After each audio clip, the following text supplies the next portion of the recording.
Today I want to talk about three watches, three incredible watches with a unique look.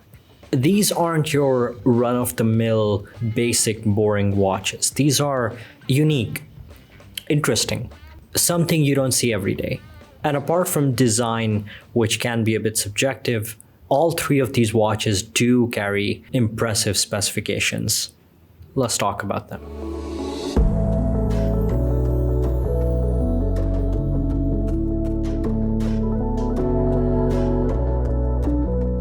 The biggest problem that some collectors have with Gorilla watches is that they can be big. Heck, I'll go ahead and say it. They are big. But that's not an anthropometric error in scale. Have you seen the people that wear these watches? While not as loud as some other timepieces out there, Gorilla watches are unapologetically bold.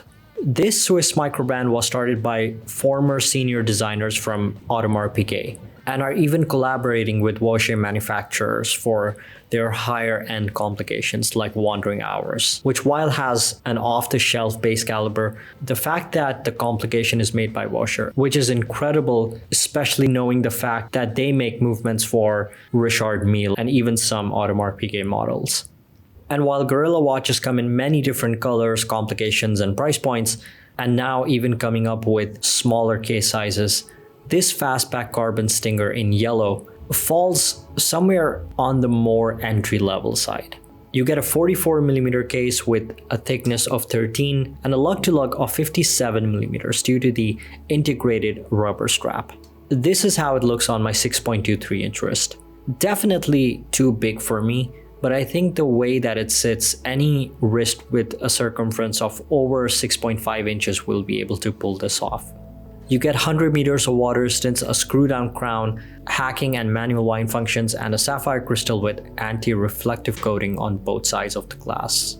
Inside, the watch beats the automatic Miyota 8215 caliber, giving you 42 hours of power reserve and a beat rate of 21,600 vibrations per hour. There is no stainless steel in the case construction. Instead, you're getting a forged carbon case, titanium crown and case back, aluminum pinstripes between the case and the rubber strap along with a ceramic bezel, making it ultra robust and comfortably light as a sports watch. By the way, I've never seen such a mixed combination of so many relatively exotic materials in a watch at this price point. This is unprecedented. If you like this style, for around $800, this is one heck of a watch that won't be mistaken for anything else in the market. The Odyssey Freediver Meteor 113 by Boulder packs a bunch of cool features in a watch that's neither too big nor too expensive. Easily a one-and-done tool watch that fits almost every occasion. The watch features a wearable 40mm stainless steel case with a thickness of 14mm, a lug width of 20mm, and a lug-to-lug of 48mm, making this neither too small nor too big.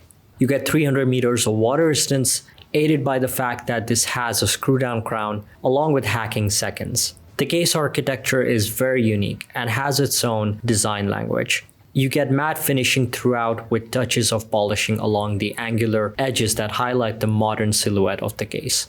The radially satin-finished ceramic bezel has a solid action with no backplay and displays lune markers and numerals. The crystal is sapphire with AR coating, and the black dial is a piece of an actual meteorite, which is mind-blowing, especially considering the price. Behind the decorated case back beats the automatic Miyota 9015 caliber, which is one of Miyota's premium ultra-thin calibers. So you can expect great reliability with 42 hours of power reserve, quick date set function, and a beat frequency of 4 Hz or 28,800 beats per hour. Now, typically, watches that fall in that entry to mid-range price tend to compromise on bracelets, but the bracelet here is fantastic. You get quick release spring bars so you can change the straps without needing any tools, along with 6 micro adjustment points and a double lock feature on the clasp. Incredible watch for the money. The Laco Original is one of the most interesting watches offered by the German brand. Laco being one of the original 5 watchmakers that manufactured the Flieger watch during the World War II, the brand offers a watch that has been carefully aged to look as if it is several decades old. Every detail of the watch, including the case, the dial, and even the hands, have been aged to make it look as true to the original Laco Pilot watch as possible. The brand even offers 3 different levels of aging to choose from, with the default one, as is the case here, being level 2. So you can clearly see the aging, but it's not too extreme. There is an artisanal level of human involvement in this aging process because no machine can replicate this. The finishing on every watch will be slightly different.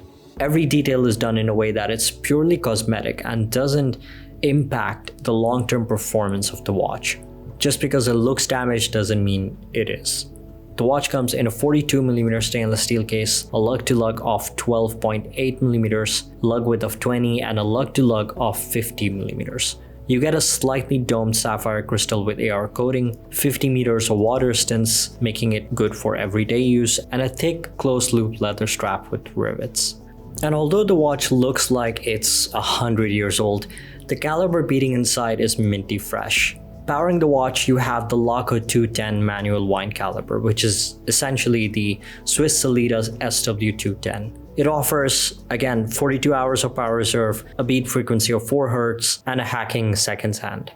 I don't think you'd buy this watch to remember the war, but rather to marvel at this crucial instrument that was so significant in horological history. It gave a new meaning to wristwatches, evolving from luxury status symbols to essential tools. What do you think of these 3 watches? Is there any one of these that has intrigued your interest? Let us know in the comments. If you enjoyed this video, a simple like and subscribe goes a long way. Don't forget to follow us on Instagram and do check out the Red Army Watches website if you're looking for a unique micro brand. Thanks for watching, and I'll see you in the next one.